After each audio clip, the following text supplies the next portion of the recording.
வணக்கம். வைகரை யூடியூப் சேனலுக்கு உங்களை அன்புடன் வரவேற்கிறோம்.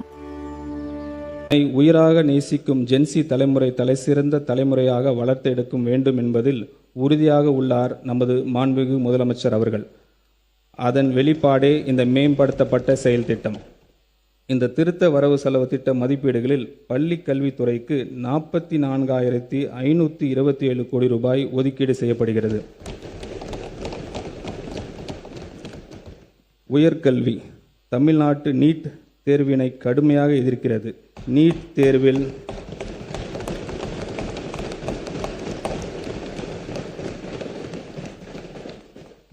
தேர்வில் தேசிய அளவில் நடைபெற்று பல்வேறு குளறுபடிகள் மற்றும் வினைத்தாள் கசிவு ஆகியவை எதிர்கால தலைமுறையினை உயர்கல்வி வாய்ப்பினை பெரிதும் பாதிக்கின்றன.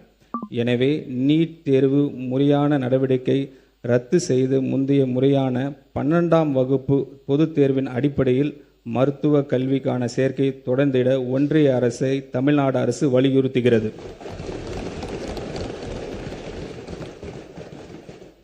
கல்லூரியில் பயிலும் மாணவர்களுக்கு மடிக்கணினி என்பது ஒரு அவசியமான தகவல் தொழில்நுட்பம் சாதனமாக உள்ளது.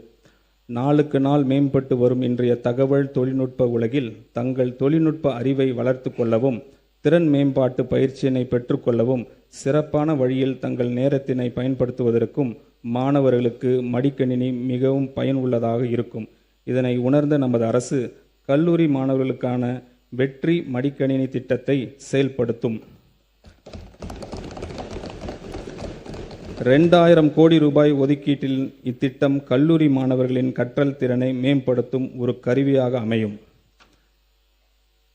கல்வி கரையில் கற்பவர் நாள் சில என்ற நாளோடியரின் காலத்தில் அழியாத ஞானத்தை வழிகாட்டியாக கொண்டு போதிய வசதி இல்லாத வாழ்க்கை சூழலை எந்த ஒரு மாணவரின் கற்றலும் தடைப்படாமல் இருப்பதை உறுதி செய்வது நமது தலையாய கடமையாகும்.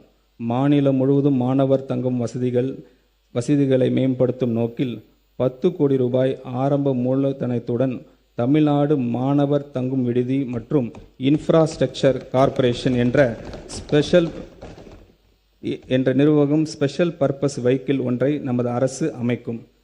TN சுடர் மாணவர் குடியிருப்புகளின் மாநில அளவிலான மேம்பாட்டு வளர்ச்சி மற்றும் முன்னேற்றம் என்ற முதன்மை திட்டத்தின் கீழ் முக்கிய கல்வி மையங்களில் 1 லட்ச நவீன படுக்கை வசதிகளுடன் கூடிய ஒருங்கிணைந்த மாணவர் விடுதிகள் கட்டப்படும். சுமார் 3200 கோடி ரூபாய் மதிப்பீட்டில் பப்ளிக் பிரைவேட் பார்ட்னர்ஷிப் மாதிரியின் அடிப்படையில் இத்திட்டம் செயல்படுத்தப்படும்.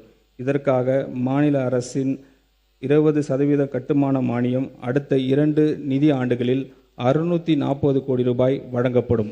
இந்த திட்டம் பரவலாக உள்ள தங்கும் இடங்கள் ஒருங்கிணைத்து உயர்தர வசதிகள் கொண்ட கேம்பஸ்களாக மாற்றி அமைக்கும். இதில் முழுமையாக குளிர் ஊட்டப்பட்ட டிஜிட்டல் கற்றல் மையங்கள், 24 மணி நேரம் பாதுகாப்பு சுகாதாரமான சமையல் அறைகள் மற்றும் முழுமையான சமூக சமத்துவத்தை ஊக்குவிக்கும் வகையிலான தானியங்கி ஒதுக்கீடு முறை ஆகியவை இடம்பெறும். வரும் ஆண்டுகளில் பல்வேறு சமூகங்கள் மற்றும் மதங்களை சேர்ந்த இளைஞர்கள் TN சுந்தர் திட்டம் ஒன்று சேர்க்கும்.